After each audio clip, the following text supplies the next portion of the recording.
എല്ലാവർക്കും എൻ്റെ വിനീത നമസ്കാരം.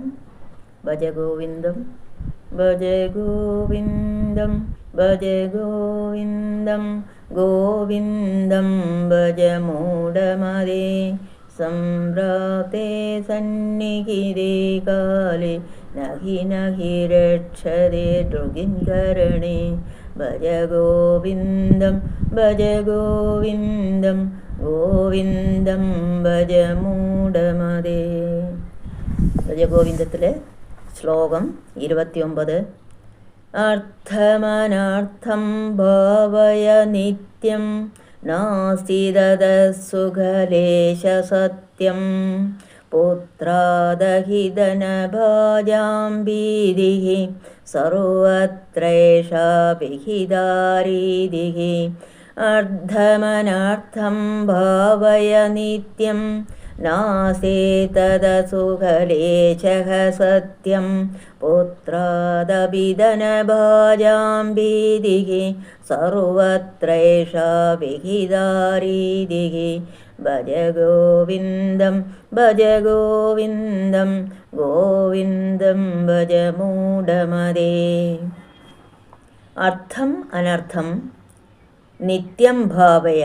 അർത്ഥം അനർത്ഥമെന്ന് എപ്പോഴും ഓർമ്മയിരിക്കട്ടെ. തതസുഖലേശഃ നാസ്തി സത്യം. അതിൽ നിന്ന് സുഖത്തിൻ്റെ കണിക പോലും കിട്ടില്ല എന്നാണ് വാസ്തവം. ധനഭാജം പുത്രാത് അഭിഭീതി. ധനികന്മാർക്ക് പണക്കൊതിയന്മാർക്ക് പുത്രനിൽ നിന്നും പോലും ഭയമാണ്. സർവത്ര ഏഷാരീതി വിഹിത. എവിടെയും ഇതാണ് ധനത്തിൻ്റെ സ്ഥിതി. മുൻ ശ്ലോകത്തിൽ പ്രസ്താവിച്ച പ്രകാരം മനുഷ്യൻ്റെ ദുഷ്പ്രവണതകൾ അത്രത്തോളം പ്രബലങ്ങളാണെങ്കിൽ തത്വശാസ്ത്രവും മതവും കൊണ്ട് ഒരു പ്രയോജനവുമില്ല എന്ന് വരില്ലേ. ശാസ്ത്രജ്ഞൻ യാഥാർത്ഥ്യത്തെ അംഗീകരിക്കണം. അയാൾ വസ്തുതകൾ ശരിയായി കാണുകയും ലോകത്തെ മെച്ചപ്പെടുത്താനുള്ള പദ്ധതികൾ ആവിഷ്കരിക്കുകയും ചെയ്യുന്നു. എല്ലാവർക്കും നന്നായി അറിയാവുന്ന നേരിട്ടനുഭവമുള്ള കാര്യങ്ങളാണ് ഈ ശ്ലോകത്തിൽ എടുത്തു പറയുന്നത്. ക്രിയാത്മകമായി ചിന്തിക്കുന്ന ആരും തന്നെ ഇപ്പോഴുള്ളതുകൊണ്ട് തൃപ്തിപ്പെടുന്നില്ല. ദുഃഖത്തിൻ്റെ മാളിക പൊളിച്ചു നീക്കി സുഖത്തിൻ്റെ മണിമന്ദിരം പണിയാൻ അവർ വെമ്പൽ കൊള്ളും.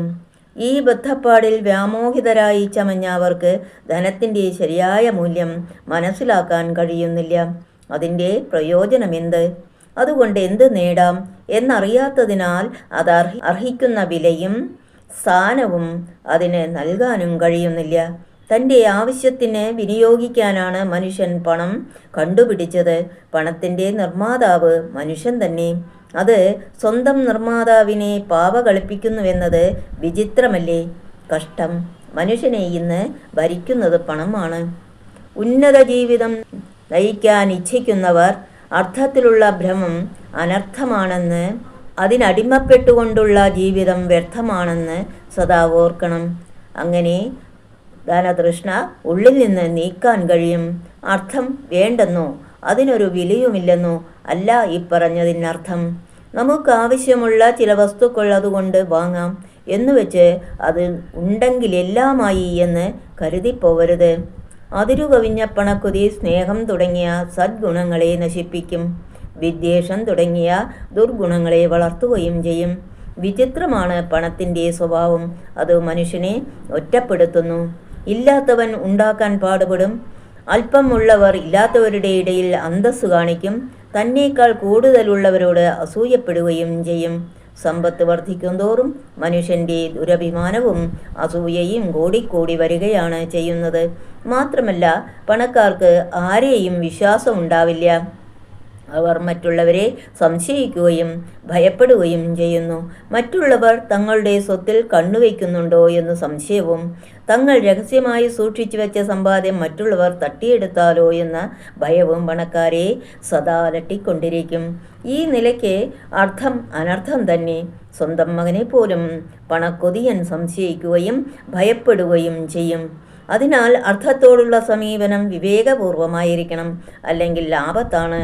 ധനം ജീവിക്കാൻ ആവശ്യമാണ്, ലക്ഷ്യമല്ല. ആവശ്യമായത്ര സമ്പാദിക്കാം. ആവശ്യത്തിന് ചെലവഴിക്കാം. നിങ്ങൾ പണം ഉപയോഗിച്ചോളൂ. പണം നിങ്ങളെ ഉപയോഗിക്കരുത്. നിങ്ങളുടെ അധീനത്തിലായിരിക്കണം പണം. അപ്പോൾ അതൊരു അനുഗ്രഹമാണ്. മറിച്ച് നിങ്ങൾ പണത്തിന് അധീനത്തിലാണെങ്കിൽ അതൊരു ശാപം തന്നെയായിരിക്കും. അപ്പോൾ സുഖം കണി കാണാൻ പോലും കിട്ടില്ല എന്നത്രേ ധനത്തെ സംബന്ധിച്ച സത്യം. നാസ്തി തഥ സുഖലേശക സത്യം. ഓം തത്സത്. സർവം കൃഷ്ണാർപ്പണം.